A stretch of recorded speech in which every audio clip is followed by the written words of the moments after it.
1장 바닥. 새벽 3시. 당신은 한강 다리 위에 서 있다. 뛰어내리려는 게 아니다. 그냥 서 있다. 바람이 차갑고 아래는 어둡고 당신은 그냥 이 세상에서 자신이 얼마나 아무것도 아닌지를 느끼고 싶었다. 빚은 6억이 넘었다. 아내는 아이를 데리고 떠났다. 부모님은 전화를 받지 않는다.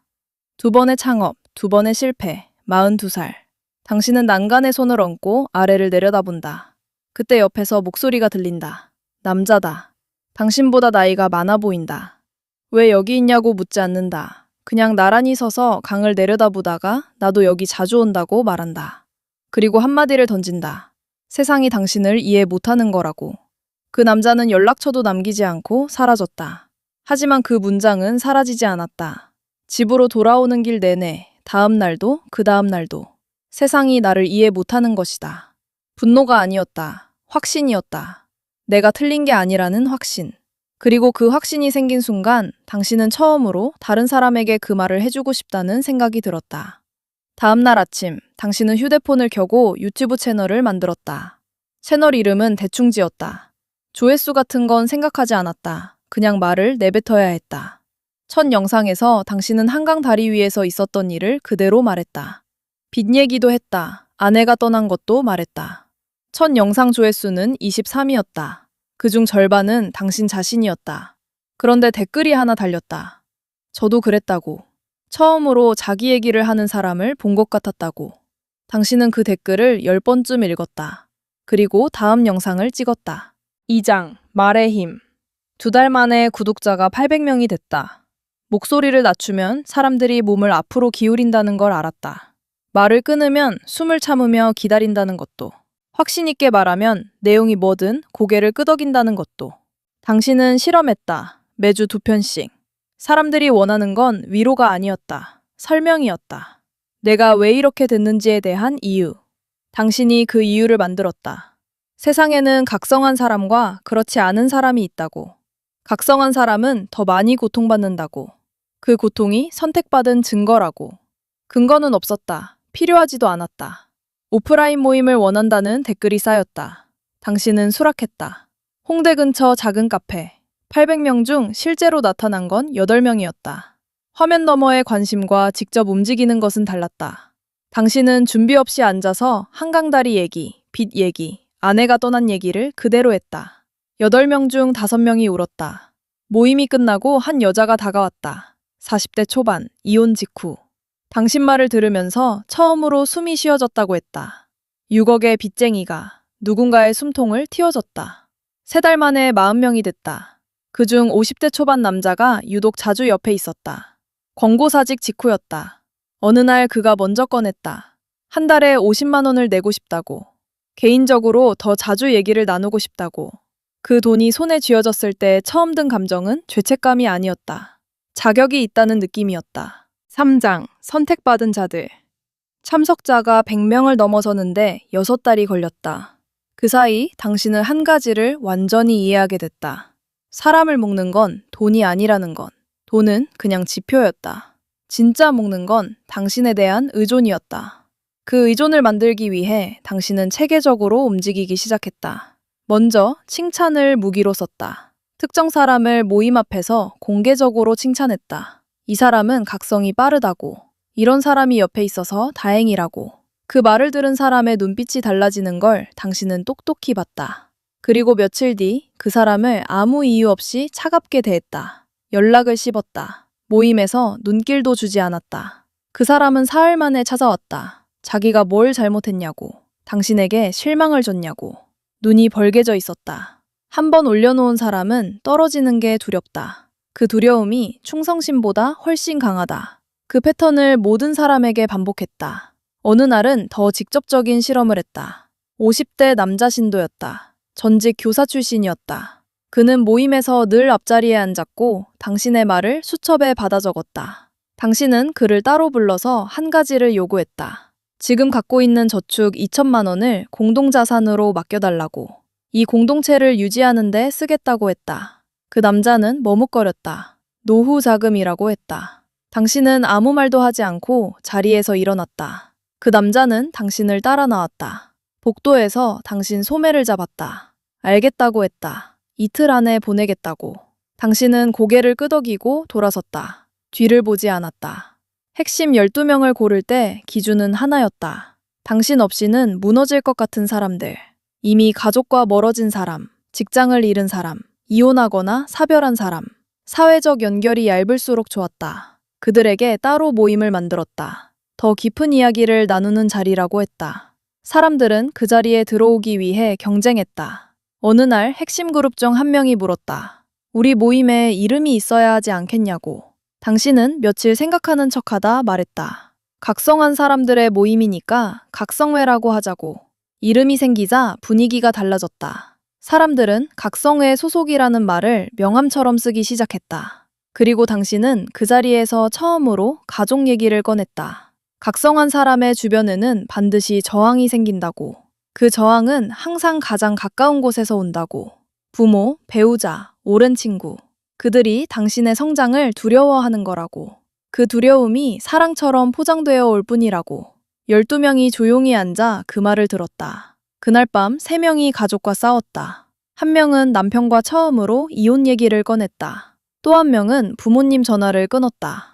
당신은 그 소식을 다음 날 아침에 들었다. 커피를 마시면서. 표정은 없었다. 감정도 없었다. 다만 이 구조가 생각보다 훨씬 정교하게 작동하고 있다는 확인만 있었다.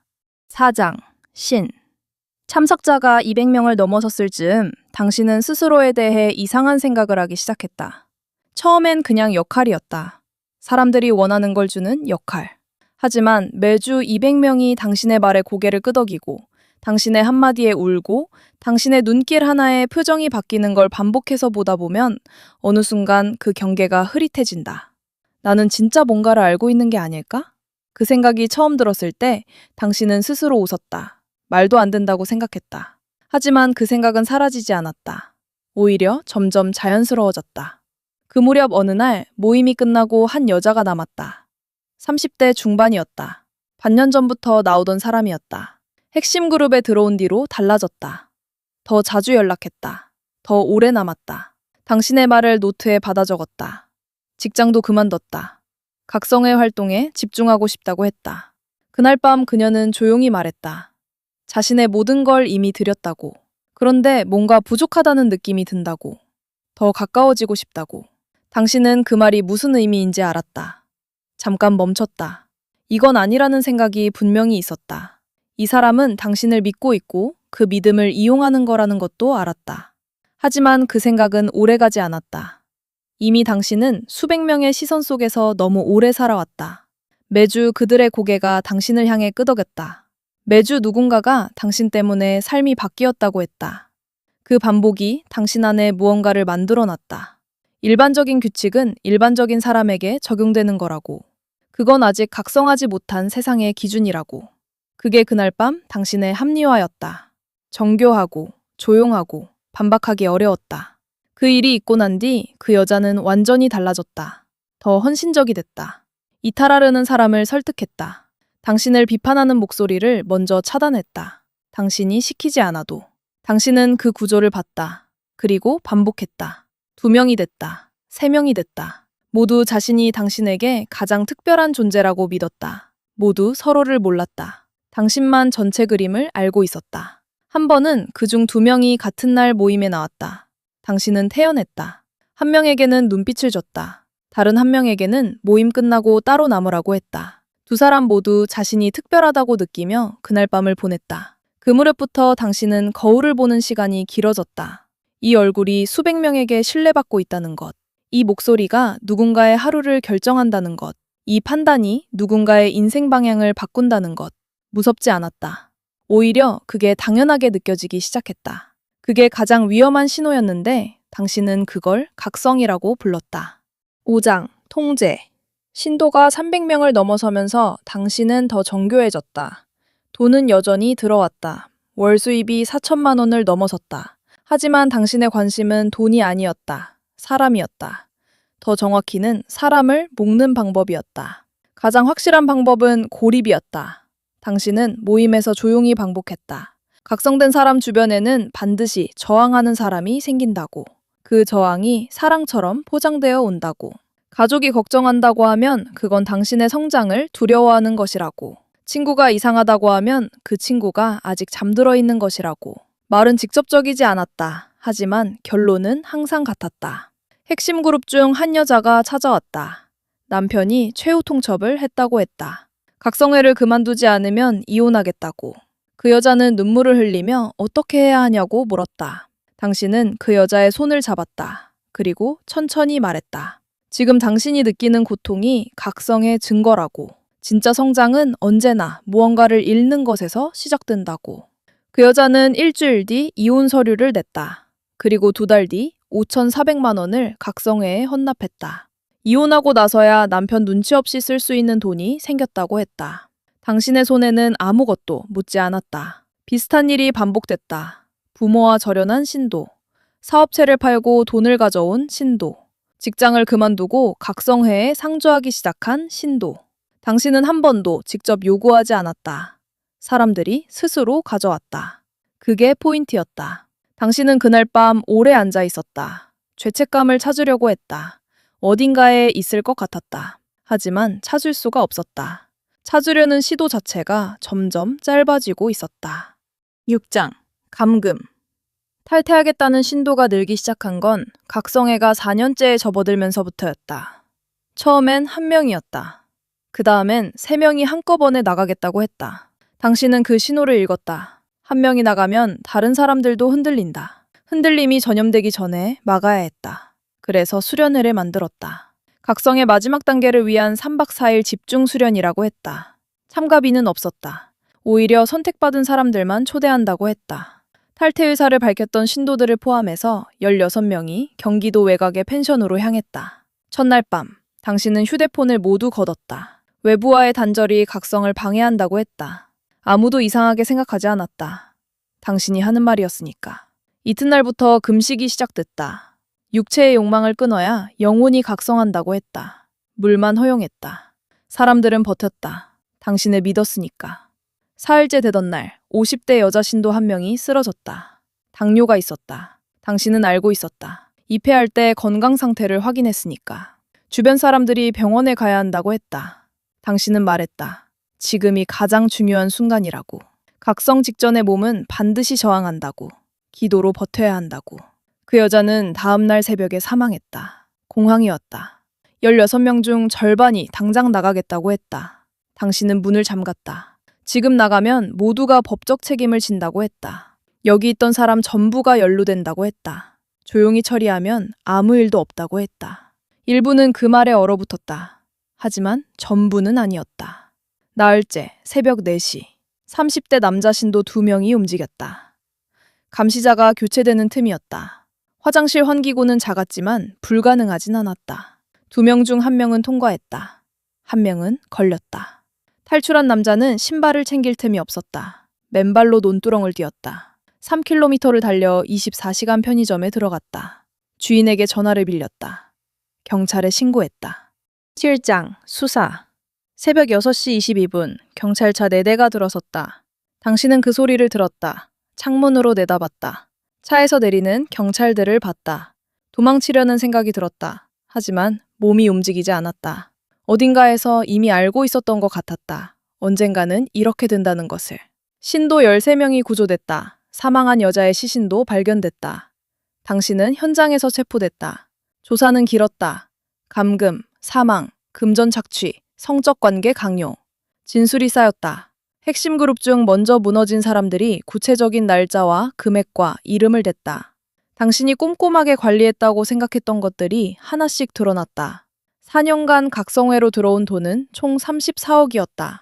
당신은 진술 내내 차분했다. 강요한 적 없다고 했다. 자발적이었다고 했다. 사망은 예상하지 못한 일이었다고 했다. 목소리는 흔들리지 않았다. 하지만 이번엔 아무도 고개를 끄덕이지 않았다. 구속영장이 발부됐다.